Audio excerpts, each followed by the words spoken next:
Poet से और पत्रकारों से और लेखकों के जाने माने लेखकों से और स्कॉलर से मिलना है तो आपको जेलों में जाना पड़ेगा, क्योंकि इतने सारे अब जेलों में हैं कि सरकार झूठ बोल रही है। मतलब पुलिस कुछ भी कर ले उसको बाद में कोई उसकी पनिशमेंट नहीं मिलती है, तो आप उनके 14 साल वापस नहीं कर सकते।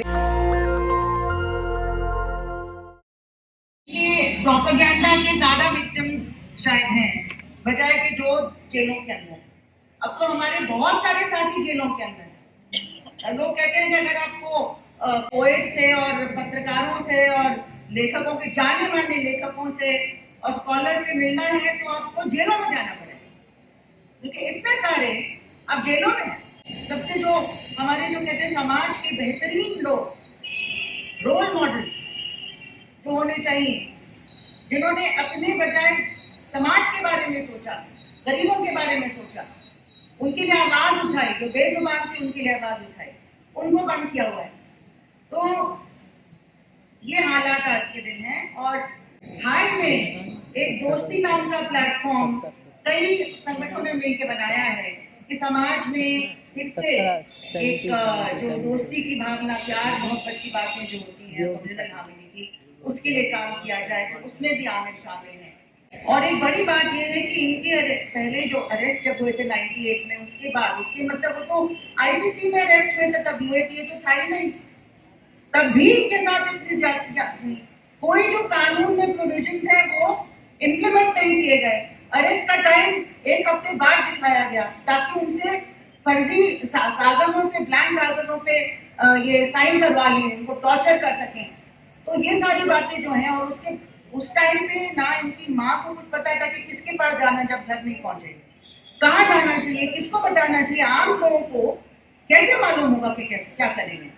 तो इस सब के बावजूद इन्होंने, और उस टाइम पे जब वॉर ऑन टेरर शुरू हुआ, सो कॉल्ड 9/11 के बाद, 2001 में भी पार्लियामेंट अटैक, उसके बाद सारी चीजें जो एक और ज्यादा मुसलमानों के खिलाफ जो प्रोपेगेंडा और टारगेटिंग और विक्टिमाइजेशन उस दौर में हुआ, कोटा आया था।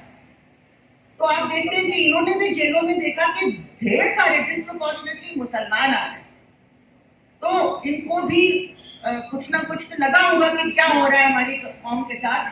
और इसके बावजूद सिमी के भी बहुत सारे साथी उसके अंदर गए, मतलब मेंबर, इसके बावजूद इन्होंने कभी भी ये ड्रॉन नहीं हुआ आइडेंटिटी पॉलिटिक्स में, हमेशा एक सेक्युलर माइंडसेट रखा। और शायद इसका श्रेय जो है इनके वालिद को जाता है, जो कांग्रेस पार्टी के कार्यकर्ता रहे, हमेशा बिल्कुल फर्मली सेक्युलर थिंकिंग उनकी रही। उस लेगेसी का प्रतीक इन्होंने इस सब बुरे एक्सपीरियंस के बावजूद जो इंडियन स्टेट ने इनके साथ किया, जो पुलिस फोर्स ने इनके साथ किया, वो उन्होंने पकड़ के रखा।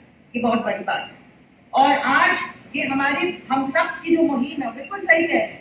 उस टाइम पे लोग इतने, मतलब हमें लगता है कि आजकल कोई नहीं बोलता, लेकिन हम लोग तो बोल रहे हैं। आप देखेंगे साईं बाबा के टाइम देखिए, जितने लोग आज बोल रहे हैं उस टाइम पे नहीं बोल रहे थे। उनको लगता था कि शायद कुछ करते होंगे पीछे से।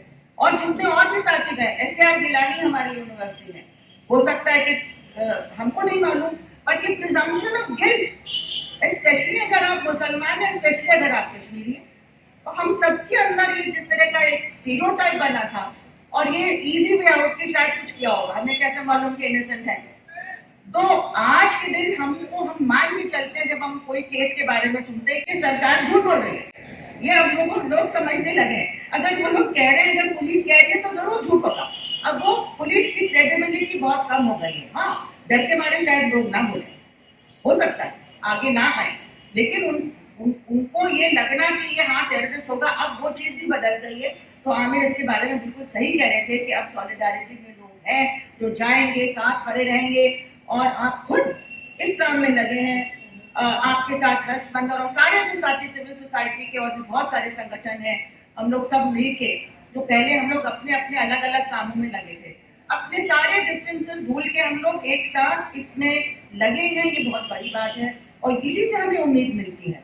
अब जैसे साईं बाबा के साथ तो हमको लगता है कि बिल्कुल मिरेकल हो गया, लेकिन उसकी पीछे भी कुछ चीजें हुई हैं।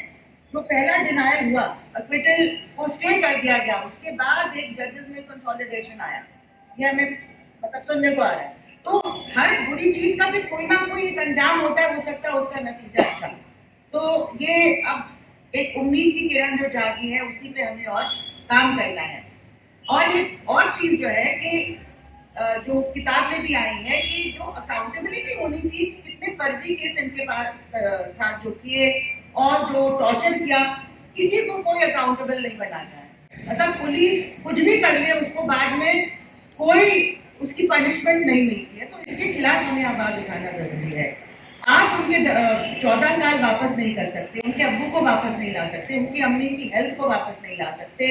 एक आलिया एक मतलब जैसे कि रोशनी की तरह खड़ी रही, और हम उम्मीद करते हैं कि हम सबकी जिंदगी में कोई ना कोई आलिया होगी जो हमारा इंतजार करेगी और उम्मीद नहीं छोड़ेगी, जैसे साईं बाबा की वसंता है, उनका भी तो स्ट्रगल रहा है, वो मतलब काबिल तारीफ है। तो लास्ट में मैं सिर्फ इतना कहना चाहूंगी एज ए टीचर कि मुझे लगता है कि आमिर की किताब, बहुत सारे लोग ऐसे फर्जी केसेस में फंसे हैं और 14, 16, 20 साल तक अंदर है, सुनते हैं कि फिर उनको रिहाई उनको मिल गई, लेकिन वो किताब नहीं लिखते हैं उसके बारे में। तो आमिर ने किताब लिखी, बहुत बढ़िया पहला कदम है। और ये किताब इंग्लिश, हिंदी जो भी वर्जन है हमारी लाइब्रेरीज में होनी चाहिए और हमारे स्टूडेंट्स के लिए कंपल्सरी रीडिंग होनी चाहिए, खास तौर से लॉ और पॉलिटिक्स के, पॉलिटिकल साइंस के। लेकिन मुझे लगता है कि हर सब्जेक्ट के स्टूडेंट के लिए, क्योंकि इससे आपको अपने देश की न्याय प्रणाली, अपने देश के समाज, जो पुलिस का पूरा स्ट्रक्चर है और किस तरह से जो होता है आम नागरिकों के साथ, उसके बारे में फर्स्ट हैंड अकाउंट आपको मिलता है। और ये भी सीख मिलती है कि हर काली रात के बाद सवेरा हो सकता है, उसकी उम्मीद हम कर सकते हैं और हमें लगातार संघर्ष करना चाहिए, कहीं ना कहीं उसका असर होगा। इसी के साथ मैं अपनी बात करूँ। नेशनल दस्तक की आपसे गुजारिश है कि अगर इसको बचाना चाहते हैं तो नेशनल दस्तक को सब्सक्राइब करने के लिए रेड कलर के सब्सक्राइब बटन को दबाएं, फिर बेल आइकन की घंटी दबाएं। नेशनल दस्तक को बचाने के लिए बहुत जरूरी है कि हर खबर को शेयर करें, लाइक करें, कमेंट जरूर करें।